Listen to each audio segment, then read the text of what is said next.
Hey, welcome back. It's Brad Taylor at Taylor Coach in Ontario, Canada.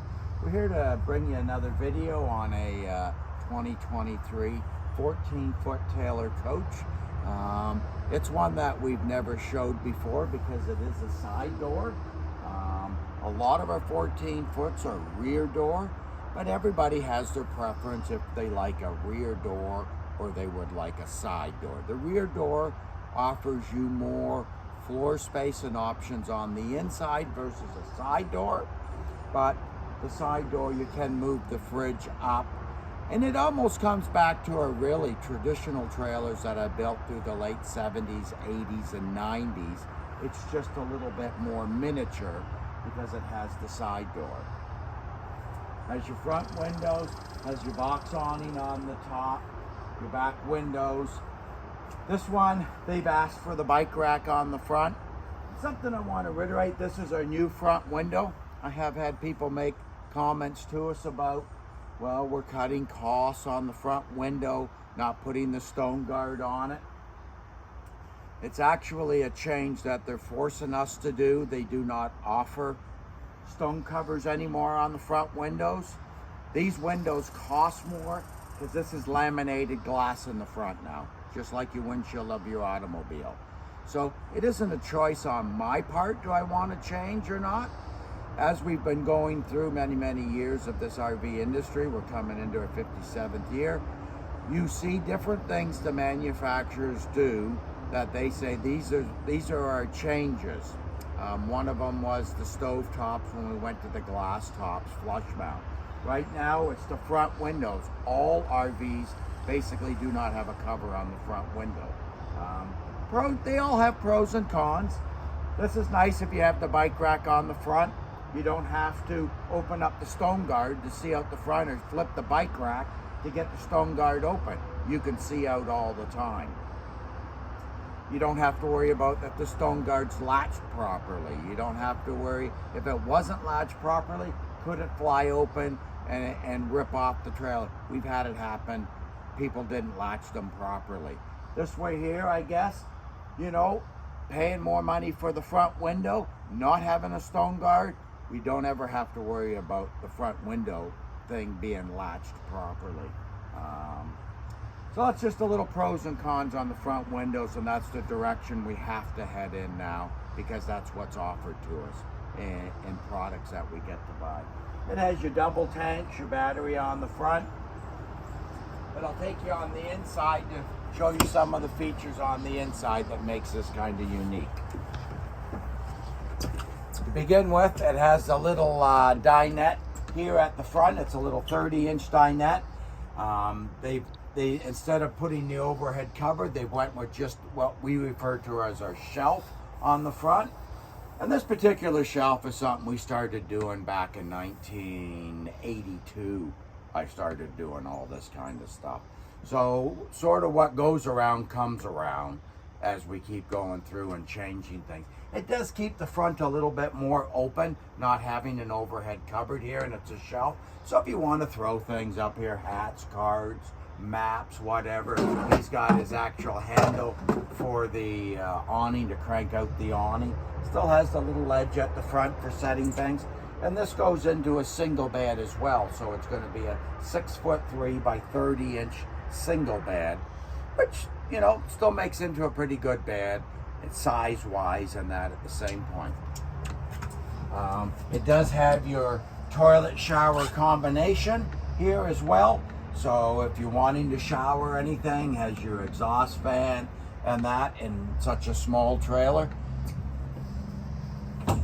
And as we move towards the back here, what we've done is, because of space-wise, we have a closet rod hanging down here, that there are closets down here instead of having a closet hanging at the back here. It does move the fridge up now, so the fridge is nice and tall, so you don't have to bend over to the fridge.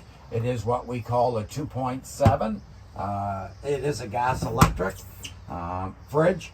To try to put a bigger fridge in this trailer, some people have asked, can we put bigger fridges? You have to opt out of a smaller bed on the back because we still have the bunk on the back of this trailer here. So this is our 40-inch bunk coming down, along with this bed back here is pulling into a 48-inch. And so it's going to be 48 by 75 because we have the little smaller fridge in it. We have shown some videos where there was a dinette back here and the bed was much smaller because of the fridge area and the space it takes up. There isn't the bunk up above it. In this particular case, because we have the bigger bed below it, we can put the bunk up above it, and we've put the closet underneath. And this 48-inch bed is the same size bed that we used to build from about 1977 right up till 1997. They were all 48-inch, which is sort of like a 3/4 bed, because today what I've tried to really lean towards from 97 moving forward to where we are today is all 54s, 60s in most of our bed sizes. So it's giving you a little bigger bed because so many people today sleep in kings and queens, and when they come back to trailers, they like a little bigger bed in it. But you do have the bunk up above with all the storage as well. The counter then, when we put this bed in it, it's made the counter a little bit smaller because of all the what we put into the trailer, but they asked for the little flip up on the end, which has given them a little bit more counter space to work with. But saying all that, you still have the table to work at the front. It has the flush mount cooktop on it. We've moved the stove out so you can put a percolator or a toaster at the back for cooking and I should for making coffee and toast. You have your storage underneath the counter. You have a spot for garbage, and it has a couple of drawers. So for a lot of people, you know, if you're cooking inside a little bit and you're doing a lot of cooking outside, this makes a lot of sense for a lot of different single folks, couples. It depends on your scenario and the people that are using it. It does have hot and cold running water. It's got the high faucet. We had to leave out the kitchen window because the range hood takes up too much space to try to put a window because the counter's so small. Still has a little overhead cupboard space for your dishes. We've got the microwave in it. And it still has your ducted heat system in the unit. So we got a heat duct down here. We got a heat duct up here, blowing heat up at the front. And you have a heat duct in the bathroom. And really, when you look at it, this trailer, it's a 14-foot overall, or it's an 11-foot floor. Actually, I think it's 11-foot 4 overall. For an 11-foot trailer, it has a lot of really great features. From, you know, your bed at the back, the bunk with a little dinette at the front. It does have your air, you put air conditioning in it as well. So, shows a lot of the same features you'd get in 17s, 19s, 21s in a much smaller package. Lots of people will mention to me, hey Brad, we love the windows that are in your coaches. There's lots of visibility for seeing out, which makes it nice when you're sitting in where so many of the manufacturers have left windows out of them. And when we put this one on a set of scales, this one come in with the air conditioning. It does have solar on it, so it has your Go Power solar system on it with furnace, water heater, fridge, the bike rack, all that. It's coming in at $1,675 as a dry weight on this particular coach. So it should still stay pretty well around that 2,000 probably pounds on the road traveling with the features that are in it. So I hope you really enjoyed the video. Watch for more videos down the road.